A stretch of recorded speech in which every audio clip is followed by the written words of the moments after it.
Hello, this is Mike, NoStressMike.com. I'm going to talk a little more on, really want to clarify more on the surviving gunman attack.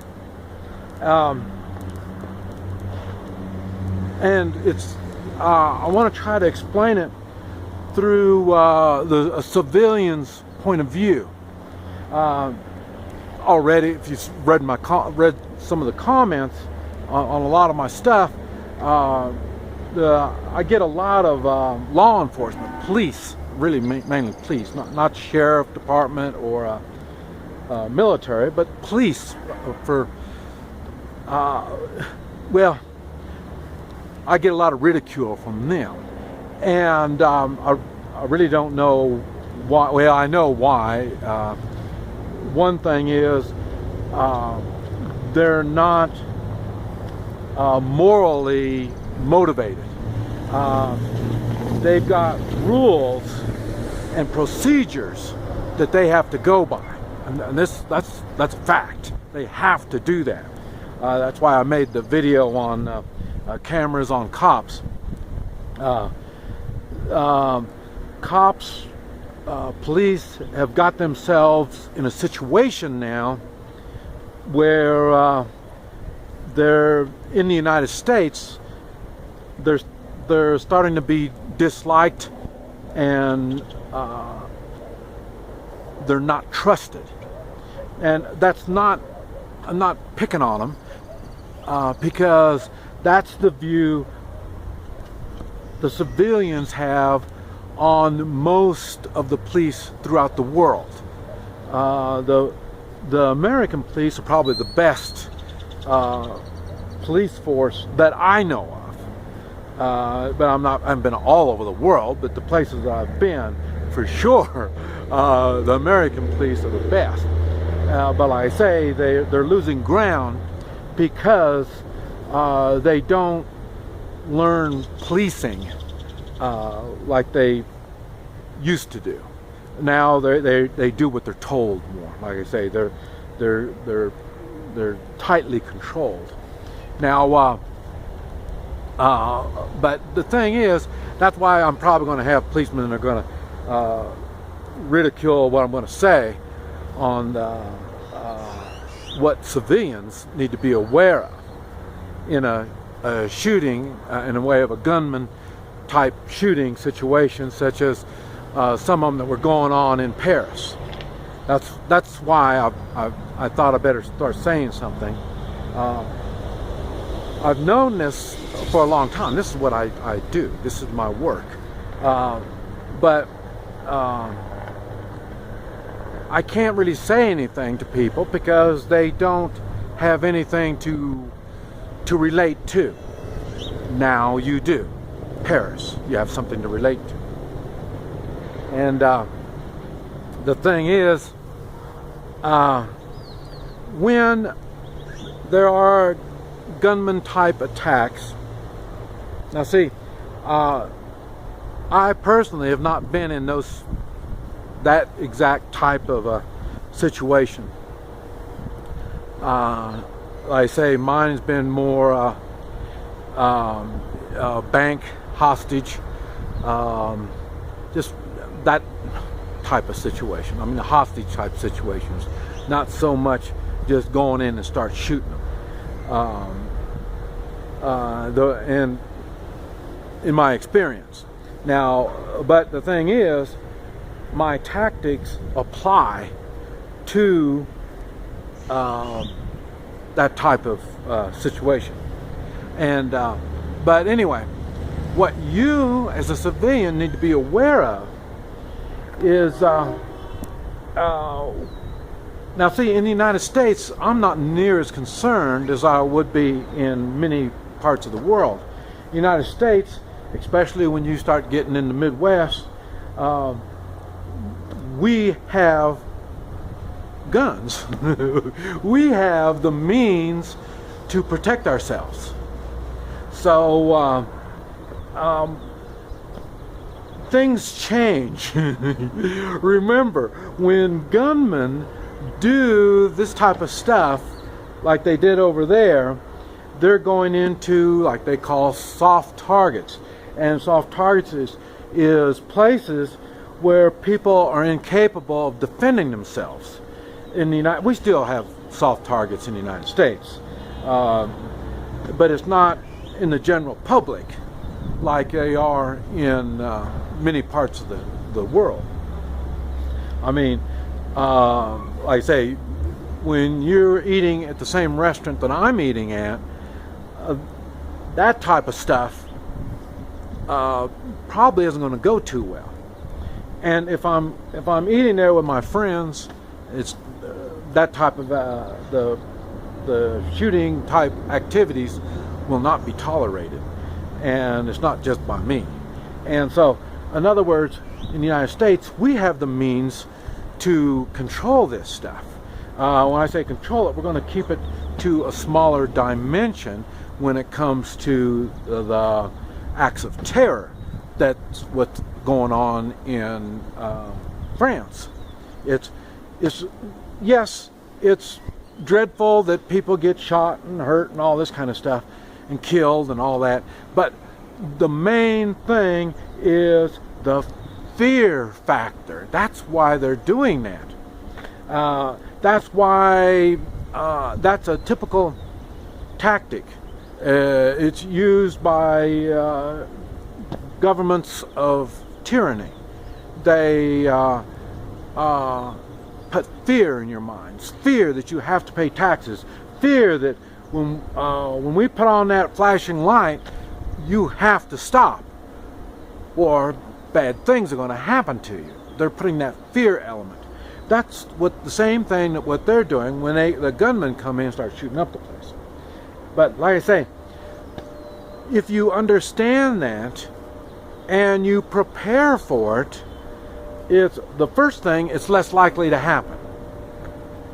Because if right when the gunmen start open fire and then bam, I mean within 1 or 2 seconds it's over, then there'll be less of that kind of crazy activity.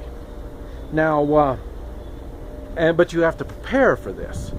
And when I talk about preparing, you have to be armed. You really need to know how your firearm works, and you've got to be able to have access to it when you need it. And if you can get that access relatively fast, you can probably, I'm not saying you're going to be the hero and shoot the bad guy right from the start, but the thing is, when the bad guy, even before he shoots, before he does any real damage and people are shooting at him, whether you hit him or not, he's going to lose interest and he'll be getting out, he'll be heading out. And you got to remember, when this type of activity happens, it happens within seconds. All of this stuff that you heard about, it all took seconds. When the shooting is going on, it's in the period of seconds. Now, in their particular case, it was seconds, probably leading up to minutes.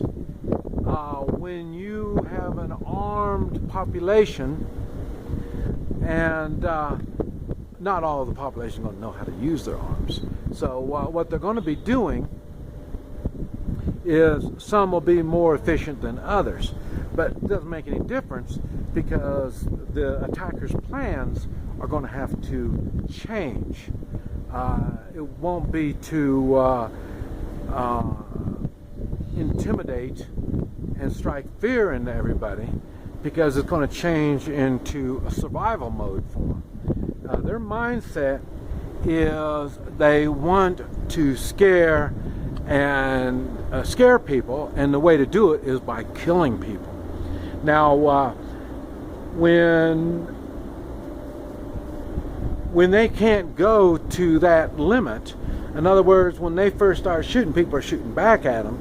their mindset will change. And now the real loony ones, they're going to keep thinking, well, I can do that, I'm going to kill them, but it doesn't make any difference, because if you're fighting back, you're going to get rid of their mind. Their mind won't be working anymore. So you're going to stop that mindset. So, but the thing is, when this is happening, most people aren't familiar with firearms and all the noise and and when the noise comes, then you start getting confused. Well, what's that? What's that? And then when that happens, that's when fear strikes in. And you will have fear whenever you don't have a plan. I mean, that's normal. That's a human thing. So, and people in fear tend to follow instruction. Now, they're either going to follow verbal instruction when somebody tells them what to do, or when they see the herd of animals running, they will join the herd. So they cease to think for themselves. What they will do is, whoever looks like they're in charge, they will follow that instruction. That is why on some terrorist type situations, they'll say, okay, everybody move over here to this pod, or one I like is, because I've owned restaurants, and the one I like is, okay, everybody get in a walk-in, you know what I mean? So, you know what I mean? My mindset is that I never listen to bad guys. Never. I mean, even on my travels, when I have, I'm stopped and they're bandits and they're mugging me and all this stuff, they want money, they want this, they want that, you know, I don't listen to any of that stuff. I mean, there's nothing, they're not going to say anything that's in my benefit. And that's the same thing. When they tell everybody, well, okay, I want you all to step over here, go over here. Yeah, I mean, it's not to your benefit. I guarantee it. You know. For one thing, when this gunman he's right in amongst of everybody. When everybody's all around him, he's really at a big disadvantage. The thing is, most of the time people are scared. I mean, that's why the gunman can just shoot up in the roof, you know, boom, boom, and everybody, you know. So then now you're all in fear, and then he's like, okay, everybody move over here. And the thing is, he knows he needs to move everybody over because he's at the disadvantage. But everybody is scared. Why are they scared? They don't have a plan. And that's really what I teach, is I teach people how to make plans. Now, when you are in that room with this gunman, and he's telling you to do all this stuff and all that, okay, you start listening to him, you're going to continue listening to him. That's the way they do it. That's the way hostage takers, that's what they do, is they have you start doing the simple things. Put your hands up. Everybody puts their hands up. Sit down. Everybody sits down. You know, I mean, you get in the habit of listening to them, and then that's what they plan on. So and it's the same thing that's going to be for the gunman. He might go on and start shooting and stuff like that. But the ones, and if you notice on the news, when you hear about people that rush these people with the weapons and stuff like that, these people have a plan. That's why they did that. And the ones that rushed them and got shot, their plan wasn't fully thought out yet. You know what I mean? So, once you understand your abilities and you understand your threat's abilities, then you can form a plan. And that's what a lot of my videos are about, is I'm trying to help you understand what the threat, their abilities are, other than striking fear into you. Okay, like I say, once you're scared, you do what you're told. So now, what you've done, when that happens, you well, I'll put it this way. Kind of look at it. There's really, let's say there's three types of situations or mindset you're going to have in a shooting scenario, a gunman type shooting scenario. Okay. If you are within feet of this gunman or gunmen, we don't know how many there are, and if you are within feet, then, and you have knowledge and you have a plan, we'll just use me for an example. I am going to take that weapon and use it on the other gunman. Or I'll have my own weapon and I'll just take care of all the gunmen myself, one or the other. That is self-defense, because they are within feet of me and I am defending myself. And why? Because I am the one in danger. I am within feet. That's why I don't quite catch and understand everything when people are out shooting at the range and they're shooting at I don't know, 10 yards, 25 feet, this stuff, that is not self-defense in my world. That is number two, a gunfight. It's not self-defense, it's a gunfight. Self-defense is within feet of you. And you didn't ask for this. They're right there. That's why I talked about it in the other video, surviving gunman attack. That's what I was talking about. More than likely, it's going to be in another room, in another place. So you're not exercising self-defense. Because the person standing next to the guy or close to the guy, or whoever they're pointing their weapon at, they're in self-defense. They should be in self-defense mode if they're that close to him, because they have definitely got a problem. Okay, when they are in a different vicinity than you are, and now it's going to be turning into a gunfight. They are armed. You heard them shooting. Now, are they coming to my area? That's if you're in the way of civilian thinking. That's when I mentioned barricading the door. You're armed. You don't go anywhere. You stay right there, because there's fixing to be a gunfight, and you don't want to get in a gunfight. As you see all my videos, I talk about everything I do is how to avoid gunfights. That's the whole idea. We don't want gunfights. We want to avoid them. Okay, so that's why you're armed. That's why a lot of people think, well, you're armed because you want to shoot somebody. No, I'm armed because I'm trying to avoid problems, especially gunfights.